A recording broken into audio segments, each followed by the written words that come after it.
Welcome students. Measuring instruments को हमने start किया था और मेजरिंग इंस्ट्रूमेंट्स की सीरीज में आज सबसे पहले हम बात करेंगे मीटर रूल के बारे में। तो मीटर रूल को कॉमन लैंग्वेज में स्केल और रूलर भी बोला जाता है। मीटर रूल के दो फंक्शन होते हैं। सबसे पहला फंक्शन इसका ये है कि इसकी मदद से हम किसी भी ऑब्जेक्ट की लेंथ को फाइंड कर सकते हैं। दूसरा फंक्शन जो मीटर रूल का होता है वो ये होता है कि हम इसकी मदद से किसी भी दो पॉइंट्स के बीच का डिस्टेंस फाइंड कर सकते हैं। जैसे सपोज करो आपको किसी ने बोला कि इस स्टिक की लेंथ फाइंड कीजिए, तो इस स्टिक की लेंथ को भी आप मीटर रूल की मदद से फाइंड कर सकते हैं। इस पिक्चर में आप लोगों को जो ब्लैक लाइन नजर आ रहा है ये रिप्रेजेंट कर रहा है स्टिक को, और ये जो नीचे है ये भी मीटर रूल को रिप्रेजेंट कर रहा है, और ये भी मीटर रूल को रिप्रेजेंट कर रहा है। तो स्टिक की लेंथ को जो है या दूसरे ऑब्जेक्ट्स की लेंथ को मीटर रूल की मदद से फाइंड कर सकते हैं। दूसरा जो फंक्शन इसका वो ये है कि सपोज करो ये आपका पॉइंट ए है और ये आपका पॉइंट बी है, और आपसे किसी ने पूछा कि इन दो पॉइंट्स के बीच का डिस्टेंस बताए, तो आप मीटर रूल से आसानी से फाइंड कर सकते हैं। रूलर्स जो होते हैं वो डिफरेंट मटेरियल से बने होते हैं। जैसे रूलर्स वुड के भी हो सकते हैं, प्लास्टिक की भी हो सकते हैं, मेटल की भी हो सकते हैं। प्लास्टिक्स के रूलर्स को आप लोग ज्यादातर यूज करते हो अपने डेली लाइफ में। मेटल के भी आप लोग यूज करते हो, वुड के बहुत रेयरली जो है वो यूज होते हैं। रूलर्स के डिफरेंट साइजेस भी हो सकते हैं। जैसे कुछ रूलर हो सकते हैं कि 12 सेंटीमीटर के हो, कुछ 30 सेंटीमीटर के हो सकते हैं। पर स्टैंडर्ड रूलर जो है उसका जो लेंथ है वो 1 मीटर है, यानी उसकी टोटल लेंथ क्या है वो है 1 मीटर। और ये जो स्टैंडर्ड मीटर रूल होता है ये आप लोगों के स्कूल के जो लेबोरेटरीज होते हैं उनमें अवेलेबल होता है। तो बात करते हैं स्केल ऑफ मीटर रूल के बारे में। तो मीटर रूल के ऊपर दो स्केल बने होते हैं। सबसे पहला स्केल जो होता है ये वाला, ये ऊपर वाला स्केल जो आप लोगों को अभी इस पिक्चर में नजर आ रहा है, ये स्केल होता है सेंटीमीटर में, और ये जो लोअर स्केल है ये होता है इंचेस में। तो मीटर रूल के टोटल दो स्केल होते हैं। एक स्केल होता है सेंटीमीटर में और एक स्केल होता है इंचेस में। अभी ये जो 0 और 1 सेंटीमीटर के बीच में 1 सेंटीमीटर का डिस्टेंस है, इसको मजीद 10 हिस्सों में डिवाइड किया गया है, और एक पार्ट यानी एक डिवीजन जो है वो 0.1 सेंटीमीटर और 1 मिलीमीटर के बराबर होता है। Least count of metre rule, the minimum length that can be measured with metre rule is called its least count. यानी वो स्मॉलेस्ट लेंथ जो हम मीटर रूल की मदद से फाइंड कर सकते हैं उसको बोला जाता है least count of metre rule. Least count जो है मीटर रूल का वो 1 mm है, 1 मिलीमीटर है, या 0.1 सेंटीमीटर है। इसका मतलब क्या है? इसका मतलब यह है कि 1 मिलीमीटर तक की लेंथ को हम मीटर रूल की मदद से फाइंड कर सकते हैं। जो भी लेंथ जो हो वो 1 mm से कम हो उसको हम मीटर रूल की मदद से फाइंड नहीं कर सकते। तो जब भी हम मीटर रूल को यूज करते हैं तो हमें एक कॉमन टाइप ऑफ एरर का सामना करना पड़ता है, और उस एरर को बोला जाता है parallax error. Parallax error is an error due to incorrect positioning of eyes. Parallax error को हम एक एग्जांपल के थ्रू समझ लेते हैं। इस डायग्राम में ये जो नजर आ रहा है ये मीटर रूल को रिप्रेजेंट कर रहा है, और हम ये मान लेते हैं अभी के लिए, इज्यूम करते हैं, सपोज करते हैं कि जो एग्जैक्ट लेंथ है इस केस में वो 4 सेंटीमीटर है।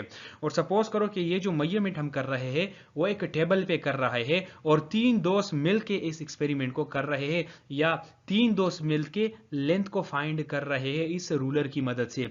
तो जो दोस्त बिल्कुल जो 4 सेंटीमीटर मार्क है इसके सामने खड़ा है तो इसको ये लेंथ 4 सेंटीमीटर ही दिखाई देगा। जो साथी राइट की तरफ खड़ा है उसको ये लेंथ 4 सेंटीमीटर की बजाय थोड़ा कम दिखाई देगा। हो सकता हो 3.95 सेंटीमीटर दिखाई दे, हो सकता है 3.9 सेंटीमीटर दिखाई दे। जो साथी लेफ्ट की तरफ खड़ा है उसको हो सकता है ये लेंथ 4 सेंटीमीटर की बजाय 4.1 सेंटीमीटर, 4.05 सेंटीमीटर दिखाई दे, यानी 4 सेंटीमीटर से थोड़ा सा ज्यादा उसको दिखाई देगा। तो ऐसा क्यों होता है? ऐसा होता है पैरालेक्स एरर की वजह से। यानी जब हम जो मार्क रीड कर रहे हैं उस मार्क के बिल्कुल फ्रंट में खड़े ना हो जाए तो हमें पैरालेक्स एरर का सामना करना पड़ेगा। तो पैरालेक्स एरर को हम किस तरह से रिड्यूस कर सकते हैं कि हमने जिस मार्क को भी रीड करना हो, यानी मीटर रूल के ऊपर जिस भी डिवीजन को हम रीड कर रहे हैं हमें उस मार्किंग के बिल्कुल सामने खड़ा होना होगा। अभी आप लोग अगर इस पैरालेक्स एरर को ऑब्जर्व करना चाहते हैं तो आप लोग अपने घरों में ऑब्जर्व कर सकते हैं। आप लोगों के घरों में ये वॉल क्लॉक्स लगे होंगे, तो आप लोग अगर ये ऑब्जर्व करना चाहते हैं तो आप लोगों ने करना क्या है, आप लोग इस वॉल क्लॉक के सामने खड़े हो जाए और जो मिनट स्केल है उसकी रीडिंग को नोट कर ले, उसकी वैल्यू नोट कर ले कि जो भी मिनट स्केल पे वैल्यू आ रही हो वो नोट कर ले, बिल्कुल इन फ्रंट खड़े होके इसके। फिर उसी टाइम यानी बहुत जल्दी राइट की तरफ शिफ्ट हो जाए और फिर से मिनट स्केल की रीडिंग नोट कर ले। थर्ड टाइम जो है आप ओरिजिनल पोजीशन से यानी बिल्कुल फ्रंट से लेफ्ट साइड की तरफ क्या करें, मूव करें और फिर से मिनट स्केल की रीडिंग को नोट कर ले, तो तीनों रीडिंग्स में आप लोगों को एक वाज़ेह डिफरेंस नजर आ जाएगा। यानी तीनों रीडिंग्स एक दूसरे के साथ मैच नहीं करेगी। क्यों मैच नहीं करेगी? Because of parallax error. तो जब भी आप लोगों ने रीडिंग लेना है, आप लोगों ने क्या करना है कि जिस मार्क को आप लोगों ने रीड करना है उसके बिल्कुल सामने खड़ा होना है। तो जब हम मीटर रूल को यूज करते हैं तो हो सकता है कि हमें एक यूनिट को दूसरे यूनिट में कन्वर्ट करना पड़े, या इस तरह के सवाल जो होते हैं ये आप लोगों के एग्जाम में आते हैं कि एक यूनिट दिया होता है और दूसरा यूनिट जो है वो पूछा होता है, यानी एक यूनिट को दूसरे यूनिट में कन्वर्ट करने के क्वेश्चन आते हैं। तो चलिए मीटर रूल के केस में उन सवालों को देखते हैं। तो सबसे पहले आप लोगों ने क्या करना है कि इन कन्वर्जन फैक्टर्स को याद करना है। 1 मीटर जो होता है वो 100 सेंटीमीटर के बराबर होता है। 1 सेंटीमीटर जो होता है वो 10 मिलीमीटर के बराबर होता है। ये आप लोगों ने लाजमी याद रखना है कि 1 सेंटीमीटर 10 मिलीमीटर के बराबर होता है। इसी तरह 1 इंच जो होता है वो 2.54 सेंटीमीटर के बराबर होता है या 25.4 मिलीमीटर के बराबर होता है। इसी तरह 1 मीटर जो होता है वो 39.37 इंचेस के बराबर होता है और 1 इंच जो होता है वो 0.0254 मीटर के बराबर होता है।